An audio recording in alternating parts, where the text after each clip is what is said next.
Recording. I am now recording. Thank you, Deb. So, because we like to keep the recording and post it later so people can watch if they weren't able to make it for this. So again, Jamie Farr and Matt Schrage, we're here to host the last forum of COVID. We'll have forums over the summer, but really only as topics come up or we need to for whatever reasons. There might be new information to share or events we want to celebrate. So we will have forums, but it won't be planned like they have been every Thursday at 3 and or 6. So we'll just jump in and start the presentation. We have to end this presentation by 7 p.m. because we have somebody else using the Zoom account. I believe it's primary elementary school pajama night with librarian Mrs. Keys, if I'm not mistaken. So they use this account because they have hundreds of kids that join in. So I am going to share my screen so everybody can see. We hope to share some new information and we will take time for questions at the end. So we had a staff forum earlier at 3 o'clock. Some community members may have joined that. It was a little more specific to staff, but it's very similar to the presentation you'll see here tonight. Again, mental health resources are available. This has been a difficult and challenging time for everybody. And so if there's any need for any kind of mental health support for our students, the number is listed. Some of you may or may not know that Mr. Lefebvre will be retiring at the end of this month. And we thank him for his many years of fantastic service to the school district, to this community. What an invaluable resource he has been. We will let him retire, but we will not let him get away entirely where we can't pick his brain and continue to learn from him and benefit from him. After that, on July 1st, there'll be a new contact on our website. It will be Mr. Tenney, who is going into that role, as you all likely know. And you can find those communications and the contact information on our website. There's also other resources for any adults or staff members who might need mental health services as well. Emergency childcare continues through the YMCA and their contact information remains the same. They've been a great partner, so I encourage you to check them out if you need it. And in fact, other places are beginning to open as well. Some of our numbers, just most updated, is 225 confirmed cases, 1 new case, 12 hospitalized, and sadly 30 deaths. So our numbers are decent, but overall, it's tragic that we have lost 30 folks to COVID-19. So please keep those families in your thoughts and prayers. We started phase 1 on the 15th of May, moved to phase 2 on the 29th, and tomorrow we will be moving to phase 3. That was just announced today by the governor that Rochester and Finger Lakes region can now move to phase 3. It includes restaurants, hotel accommodations, things like that, and other. So I encourage you to check out the information that can be found all over the web, but it really kind of outlines what phase 3 entails. And in fact, just before I started this webinar tonight, more information was rolling in specific to what's allowable and what is not during phase 3.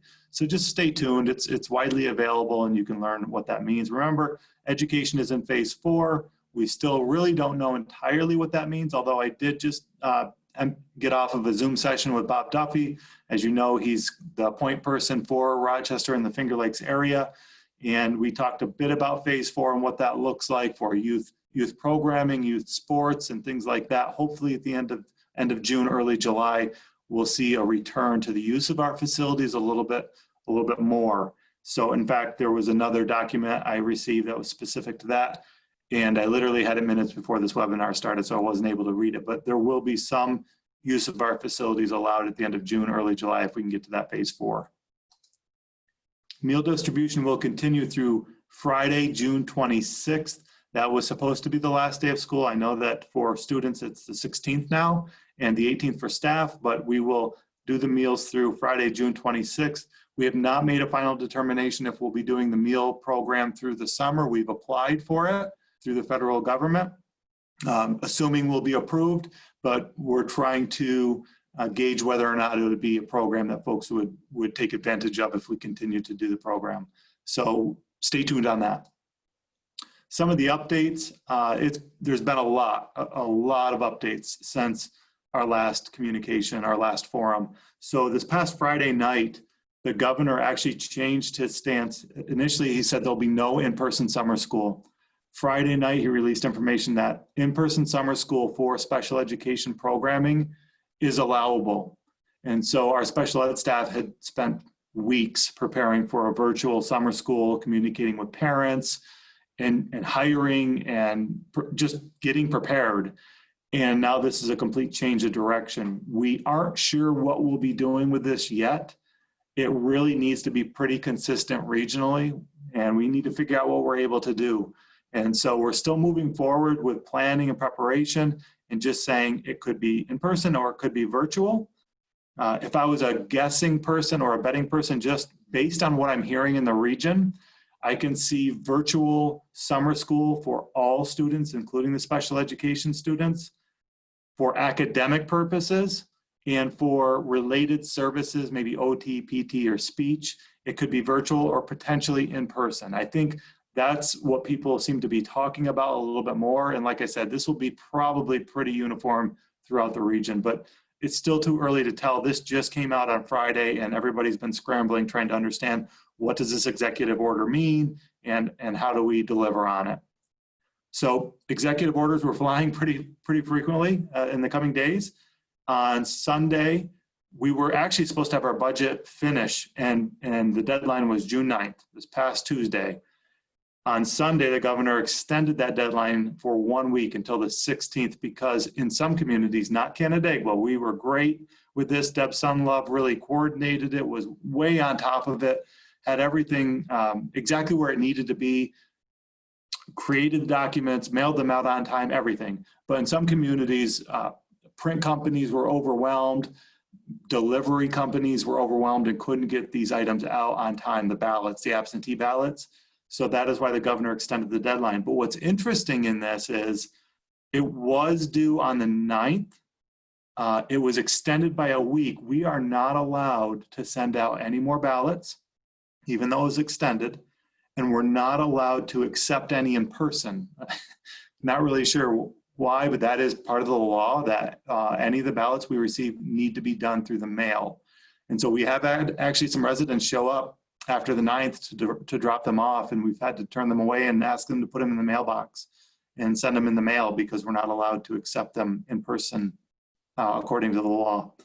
Another announcement that was made on Sunday is up until then, we could only gather in groups of 10 for graduation purposes and other purposes. On Sunday, the governor said we could actually gather in groups of 150, and we have about 300 graduates. So many of you have heard what our graduation and commencement planning is at Bristol Mountain, followed by a parade, and then a senior gala later in the summer at Lincoln Hill Farms. So I'll talk a little more about commencement later in the slides, but that was a change of direction and we had to prepare for. Thankfully, Mr. Tenney has been working really hard with the various plans that we're looking at. And so it did create more work, but we had a pretty solid plan that we could pivot to quickly, and this helped us. And then actually just yesterday, the governor created another executive order allowing a budget revote if necessary. So if our budget was voted down, now we can do a revote, whereas prior we actually had to advertise a revote prior to the actual vote in anticipation of having to do a revote. We don't know any of the details behind this yet, other than it needs to be done by July 9th. We don't know if it's another 100% absentee ballot or can we do actual people come in and vote like they normally do. We have no idea. And so let's hope we don't have to worry about it. And we'll know our fate Tuesday night, maybe Wednesday morning if we can't count them all Tuesday night. So speaking of that, we have to receive your ballots by 5 p.m. on June 16th. In order to be counted, we will stream on our YouTube channel the opening and counting of all the ballots. The volume will be on, it just won't be very loud because nobody will really be saying much of any importance at that point. But when we announce the results, we will turn the volume up so people can hear the results by watching on YouTube. Be sure to put an X or a check on your ballot for it to be counted. And I think I covered everything on that slide. So what next? A lot of questions have been saying, all right, we've gone through this closure, it's coming to an end, now what? And we're hearing that we need to submit some kind of a template or a plan to the state, and it needs to be approved. And there's no template, there's no format that we need to follow. So what we did here in Canandaigua is start thinking about how do we be proactive and how do we plan for a reopen in various scenarios. And what you see now is the plan that we came up with based on 4 levels of contingency. And I just want to talk to you about those because I think hopefully this will be an important document. Contingency plan 1 is really just a full reopening. In September, we reopen and things are pretty normal. We may have to do the 3 CDC questions of all students and staff before they can enter the building or as soon as they enter the building, make sure they're not showing symptoms and things like that. We may have to up our cleaning protocol, things like that, but otherwise a fairly normal opening. And these contingency plans would really be based on the data and the numbers of infection rates and things in our region. So the next contingency plan would be schools open, but we need to make provisions for anybody with documented immunodeficiencies for students and staff. So what would that look like? How do they continue to learn and work in a remote manner? And then the third contingency level is schools open, but we have to reduce our capacity in some way, shape, or form. Maybe some schools are talking about splitting the students into an A group and a B group, and the A group comes on Monday and Tuesday, the B group on Wednesday and Thursday, and then Friday is a day for everyone to learn virtually, and then the other days you only learn virtually if you're not in person, or maybe it's A group is Monday through Thursday one week, and B group is Monday through Thursday the following week, and when you're not in session, you're learning virtually. Something along those lines. Every district will be a little bit different in all likelihood because every district's capacity is a little bit different. But what would it look like if we had to reduce our capacity by 50% due to the numbers rising? And then the fourth contingency plan is what if we had to close down again? What would it look like? This time that we closed down, I think we did a fairly nice job at it, but we were only given 2 days to prepare. And so part of the reason we've asked your input in the thought exchange is because we want to guide this work. If we're here again, what do we do differently so it's better and make it more manageable for families and for staff and for students? And so really with contingency plan 1, the big thing is, really looking at what instructionally, what were we able to accomplish during the closure and what we were not able to accomplish, and how do we recover those learning goals and those learning pieces? So really looking at this document, it's our proposal. We've presented it to Bob Duffy and Senator Helming. They've really liked it, and they've pushed it off to the governor's office and advocated for it. And in fact, in our region, Wayne, Finger Lakes, BOCES, there's 26 schools in our region, including BOCES. They're adopting a similar format, and we're going to start building plans off of this format for our schools in our region. Part of the Zoom call with Bob Duffy a little bit ago was explaining this to him and asking him to help move this forward to the governor. And he said, if we can get this to him by Monday, he'll push it to the governor's team of 4 or 5 folks and put it in their hands to look at, to say, are we on the right track or not? And if we are, we'll build it out and resubmit it to them for approval. That's a plan as of about an hour ago when we hung up with Bob Duffy. So I think at this point, I'm going to turn it over to Matt Schrage to share his parts. Thank you, Jamie. Good evening, everyone. I'll get back to that. There we go. Thank you. So as you all may be fully aware, today was the last day of new instruction for all students UPK-12. So it's pretty amazing to think that the last nearly 12 weeks have gone by. And some days it feels very quickly. Other days it feels like it's been a long haul. We couldn't have done it without the partnership, obviously, with our families. And I know our staff did everything they possibly could to try to ensure a successful experience for our students. But we've really reached that point. So today was the last day of new instruction. For Friday, Monday, and next Tuesday, students still have the opportunity to submit any work or outstanding assignments. Again, we've been pretty flexible with due dates and things of that nature, so students should still take advantage of the opportunity to submit any evidence of student learning that they maybe have yet to complete, so they have a few days to do that. In the meantime, teachers will be working on trying to solidify grades and use the grade reporting system we've nearly had to develop out of thin air to try to parallel with our Infinite Campus system, which many of us are used to seeing with report cards. Our data specialist, Tracy Lindsay, spent a ton of time trying to create this system that was user-friendly for our teachers, and it will also allow us to sync with our our information management system, Infinite Campus. From there, what many of our families, 612, have already experienced is receiving grading or grade reports via Brave Square. This will happen K-12. So K-5 families, in terms of reporting, you haven't received any grade reporting explicitly in terms of like a report card to this point via Brave Square, but you will this time around. We're anticipating that that information will go out in about a week after next week. So teachers will be working on the 17th and 18th to solidify those grades. We're going to need a little bit of time internally to ensure that all the reporting and the information is accurate before pushing out those documents. And again, it is a secure method of sending the information, so you will only receive information about your children.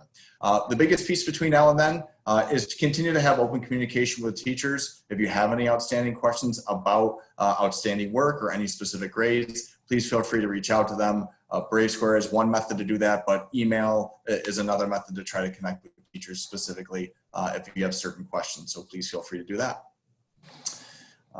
Now, the bigger question in relationship to what Jamie talked about with the 4-phase plan or the different contingency plans is, what are we thinking about with the concept of returning in the fall?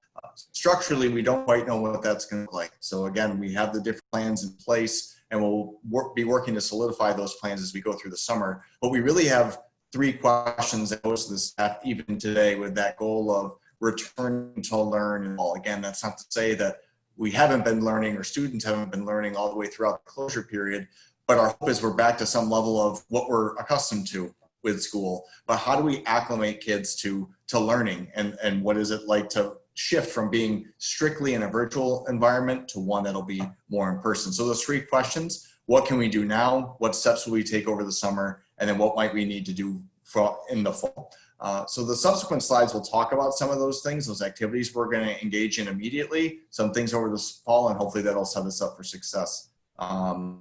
We get back together in September. So the first piece is really prioritizing a couple of different things.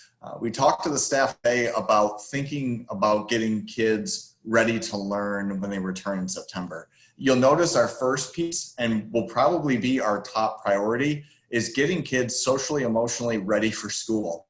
If you think about the time period between March and September, where hopefully we're back and in person, it's 6 months. It's 6 months of kids not going through the rituals, routines, the procedures, the stamina of a full school day, the community building that's so important, not just in an individual classroom, but in any given building. We need to really focus on getting kids acclimated to that. And it is going to be one of our top priorities, simply because if those things are in place and kids don't feel safe and kids don't feel welcome, that's always a focus area for us, but it's going to take an even greater level of importance for us to get that right in the fall. And that is so important, because learning can't happen successfully if those things aren't really in place. So it might feel like a different opening for students if they've been to school previously. You know, obviously our kindergartners coming in, this will be their first school experience, maybe outside of UPK. But the typical school day might be new for those students, but it's going to feel new in a lot of ways for all students. So we really have to make that a top priority for ourselves. From there, we have to think about some of the bigger pieces in terms of how do we adjust curriculum, instruction, and assessment in general, because despite our best efforts, we know that students are probably going to be returning to us with some gaps in their learning when we start in the fall. The school experience is very different for every child and every family during the closure period. And so we have to give some serious thought to what adjustments do we need to make? What information do we need to gather about where students currently stand, and how do we use that information to help plan curriculum and instruction? And that's not to say that we're going to be overly assessing students and they'll be taking tests right away. As I mentioned, the social emotional piece will take priority. But we do need to gather some baseline information on all of our kids to ensure that we have the most relevant and up-to-date information possible about who they are as learners, what skills they're bringing to us, and that will help us to hopefully prioritize or reprioritize teaching and learning as a result. And that's really what that third bullet point's talking about. We've asked teachers to figure out, what are some efficient ways to try to gather information about student skills, their understanding on certain topics, almost kind of pre-assess, for lack of a better term, where our students are at in September. And then the final piece is talking about our staff and asking for information from them to help us help them. what kind of professional learning would they like to engage in for themselves, so that whether we are in a typical learning environment where students are coming to school each day as we were accustomed to prior to the closure period, or being in a blend between in-person and more asynchronous learning, so that teachers feel like they have the skills and the strategies to make whatever scenario we are in a successful experience for kids. And so that's kind of the right now. When we think about over the summer, Jamie, if you can go to the next slide, please. Thank you. We try to break this down into a couple different categories and constituent groups. So for students, and as Jamie referenced, there will be certain students that will be eligible for extended school year and summer school opportunities. We're still working through the details on that. But one piece for all families K-8 to be aware of is students already have access to something that's called iReady. It's computer assisted instruction, and many students have been engaging in this throughout the closure period. We've worked with iReady, which is the company that helps facilitate this program for us, to have access for all students K-8 throughout the summer as well, which is a bit of a shift, but we felt like it was important to try to provide families additional opportunities to apply learning and sharpen skills and do those types of things for math and ELA. And what you do with reading and writing and math in general, staying connected to that can only help keep students acclimated perhaps to the routine of school, but also keep those skills sharp when they return in September. But we also understand in a lot of ways that some students and families may need a break, and we completely understand that. And so iReady is there for you to access at the frequency you would like, and kind of at your own schedule. Information about how to log in, the students should know that information because they've really been engaging with it throughout the school year. But we're going to include that information in some of the summer mailings and information that goes home just as reminders for how students might be able to access that. Some of the biggest unknowns administratively are within those first couple of bullet points under that section.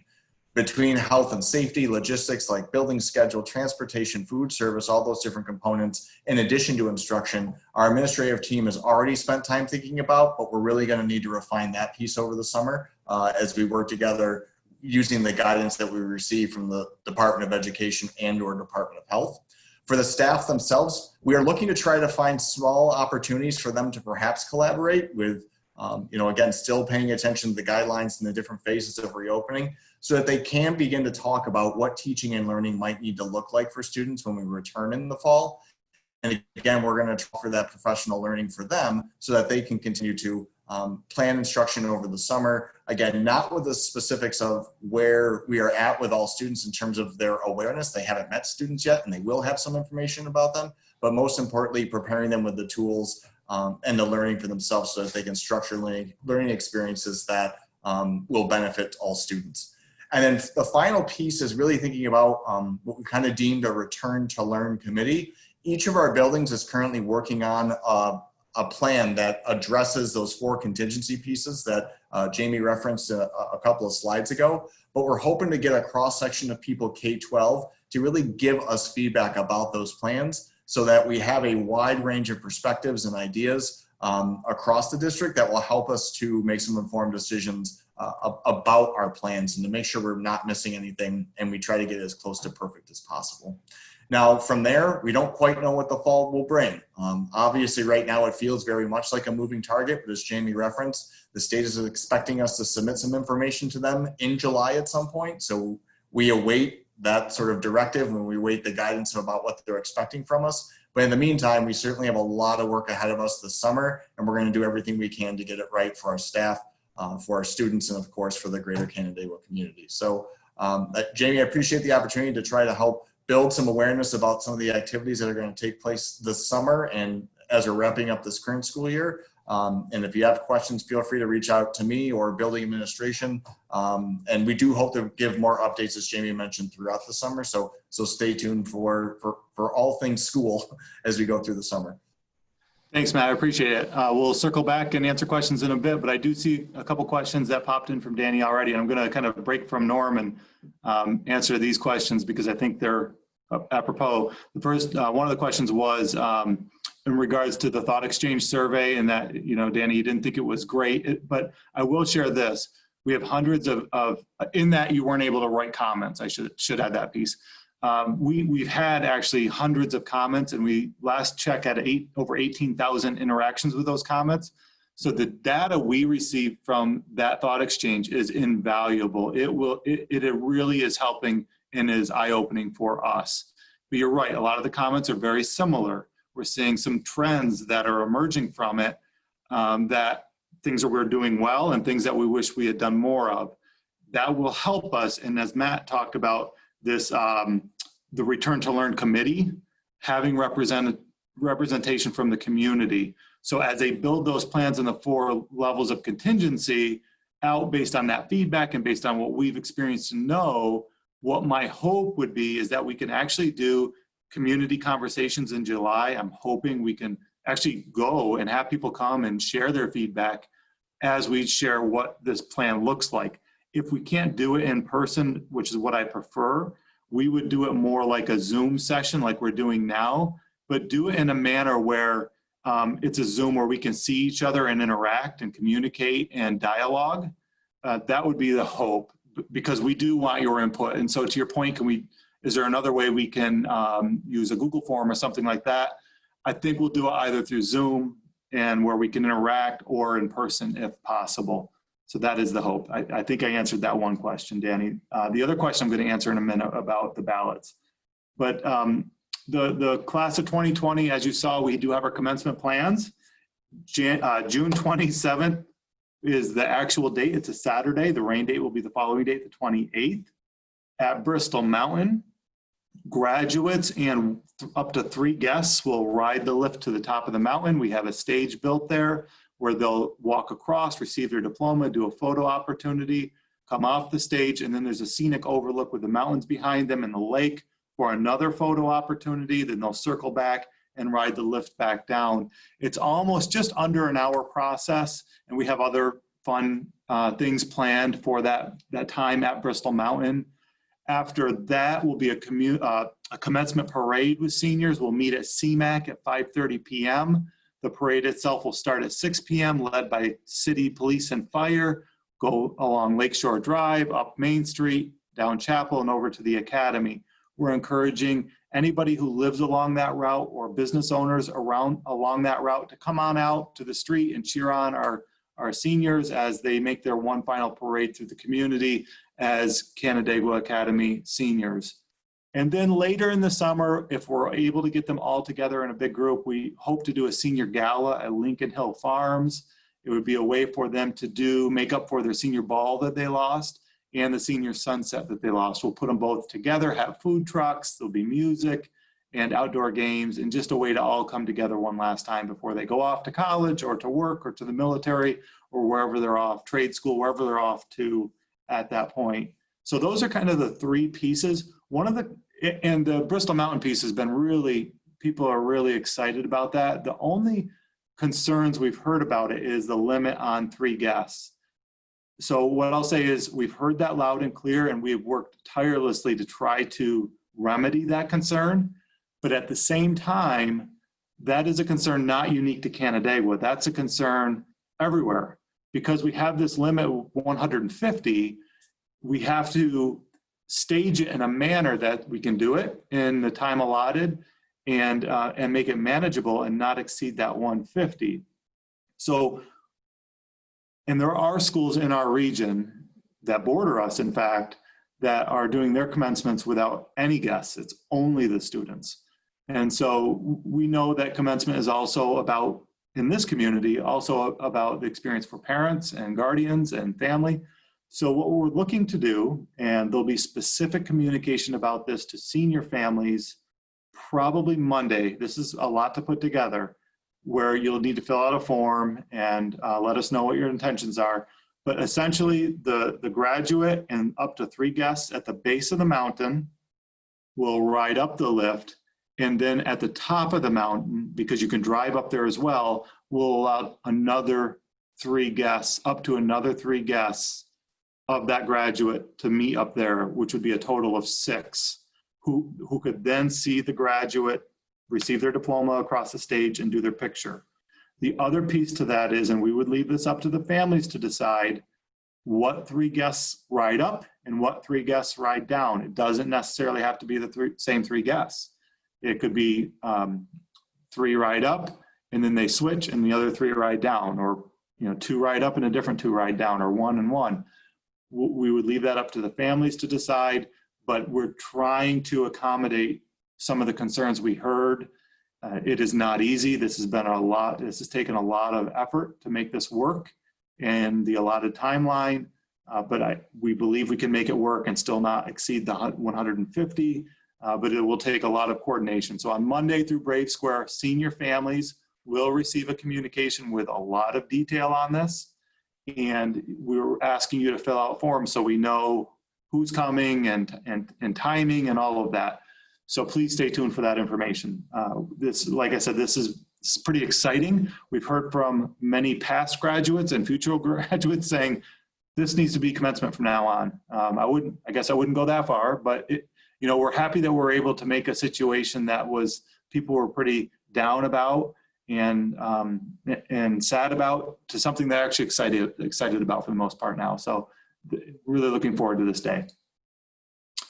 Another thing, seniors. So we cycle Chromebooks out every 3 years. And when we cycle them out, what we've been doing is selling them at a really affordable rate. Because of our current situation, what we're looking to do for our seniors is, that's the group that needed to cycle their Chromebooks out, is we will sell them for $30 for each one to each senior if they want them. And if they do that, then we would do a forced reset of their Chromebook after the school year is over remotely. They would never have to come in. They would just become theirs. If they don't want to sell them, or to buy them, I should say, we will arrange a time for seniors to drop it off. So please be on the lookout for this. Communication will come about when the store opens and your timeline to buy them if you'd like. But a really nice Chromebook that's usable for the next stage of your life for $30 is a pretty great deal. So we thank our IT department for making that happen. So the other question is, again, thought exchange. We really have had hundreds of thoughts shared. I don't even know how many hundreds now we're up to. It was significant, and well over 18,000 interactions with those. So what we would hope is people continue to do that. It does close on Friday, but it has been really helpful. So please continue to interact with that if you would. Actually, I didn't answer Danny's other question. I will if I don't at the end. Yearbooks. The Academy, we hope they'll be shipped on June 15th. There is a waiting list of folks that would like to purchase yearbooks that forgot to. If you have any questions, you're unsure about it, here are the contact folks that you could email at the Academy that they advise our yearbook club. So please feel free to give them an email. But as soon as we have them, we will coordinate a pickup. Middle school, we expect they'll be delivered next week. If you still want to purchase a yearbook, here's the email for that. And we will arrange a pickup for those as well. So stay tuned, a Brave Square message will come out. Elementary school has already arrived. 5th grade, they'll be going out in the mail, their yearbooks, because there's already a mailing going out, so we figured it would just be easier for families. 3rd and 4th grade is doing a pickup, and that communication already came out through Brave Square. And if you have any questions, contact Mr. Amesbury. So next week through Wednesday, we will continue to communicate as we have been. Mondays, Wednesdays, and Fridays have been Brave Square and robocalls. So next week, Monday and Wednesday, we'll do our Brave Square communication. But after that, our planned communication will stop, and we will communicate through Brave Square, social media, and our website as needed, as new information comes out. And we will hold forums as appropriate as information that we need to share. So please just stay tuned. We'll communicate with you as things change and develop. But those planned every Monday, Wednesday, Friday, and the forums, that'll be done after Wednesday because we'll go into summer and give everybody a little time to kind of recuperate. And I'd be remiss if I didn't just say, and I know these words aren't sufficient and won't be enough, but thank you to our students, our staff, our parents, and our community members. I saw this quote and I thought it fit perfectly for the moment. Be strong, be fearless, be beautiful, and believe that anything is possible when you have the right people there to support you, by Misty Copeland. And we are in the midst of really, really challenging times. And it's been made possible that we've done what we've been able to do because of the people around us, because of all of you, the students, the staff, the parents, the community members, so forth and so on. Thank you from the bottom of our hearts. We are so appreciative of everything you're doing to make this manageable. Also want to say congratulations to our retirees. Usually when we have retirees, we bring them to a board meeting and we celebrate and we have administrators and folks say things about each person and what makes them special and what we're going to miss. The reality is, and this isn't all the pictures because all of these signs have not been delivered yet. We've delivered signs to our retirees just like we did for our graduates to put in their front yard. They're class of 2020, just like our graduates are. These are decades upon decades of experience, knowledge, expertise, just brilliance, and can't replace that. You know, we can hire new people, but they're not going to replace how amazing these people are. And so we thank them, we celebrate them. They are always braves, just like our seniors who are graduating are always braves, and they're always welcome back here. As soon as it's safe and we're able to, we will gather you all once again to celebrate you appropriately. But really just thank you to our retirees. You have contributed so much to this community and to our school. We certainly can't repay you, but thank you. And then we are going to open it up to Q&A, but we miss your kids, our kids, and we can't wait to get back to normal, or whatever normal will be at the time. So I'm going to stop sharing and open it up to questions. And Danny, now I'll answer your question about the gross envelopes. I think you asked a question last week about resealable envelopes. And so this week is what happens if you didn't seal the envelope so if you take the right envelope, you put your ballot in it and you close it without sealing it and you still sign and date it, I believe it still can be counted. So Deb, if you can confirm that for me before we end, if you're still listening, that'd be great. But I'm pretty sure if you put it in the envelope, the right envelope without sealing it, but sign it, I think it still can be counted. She hasn't texted me yet. We might have put her to sleep. Oh, there it was. Hang on. Yes, I was right. As long as the envelope is signed and it's in the right envelope, you're good to go. Next comment is just really, thanks for all the communication through all this. And I know, Rebecca, you said me, Jamie, but I'll say what I've said all along. It's not just me, it's everybody. It is a team lift. Our entire administrative team, the staff, they have all made this possible and contributed to these communications. It's a heavy, heavy lift. And thank goodness we have an amazing team that made it possible. So you're welcome. In fact, in the thought exchange, the theme that is loud and clear is people appreciate how consistently and predictably we've communicated, that it really has helped make their life easier. So we will, if we are faced with this again, that's where we'll be headed again, is consistent, clear communication that's predictable. Next question, the next question is about our playgrounds. And the reason I'm laughing is I was actually having an email exchange with Brian Nolan. He's our assistant superintendent for personnel, and he oversees our facilities as well as our director of facilities, Mike McLean. So the three of us were emailing, and I shared one of those pieces of information states that playgrounds can reopen as of Friday. And we're debating whether or not that applies to us or not, because some of the language actually says supervised playgrounds. And we don't supervise them in the summer, so we need clarity. We have opened, and we haven't publicized this too much, but we have opened our tennis courts and our track because we're allowed to. And there is signage just with the rules that people need to follow about social distancing and things like that and not overcrowding. And we don't know if we'll be opening the playgrounds Friday or not. I certainly don't think it'll be Friday. Perhaps next week when we receive some clarity, whether or not what that looks like.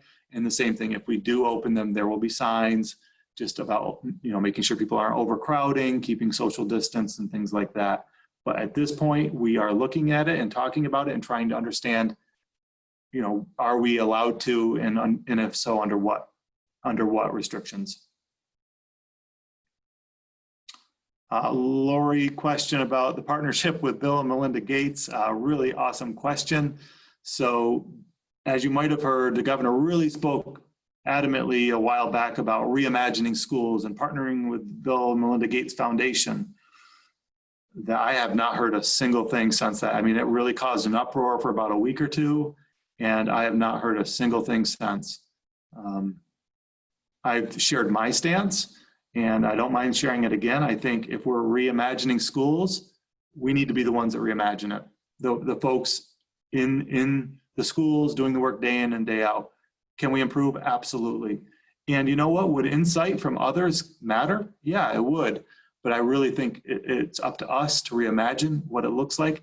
There is a reopening task force at the state level that has different representation on it.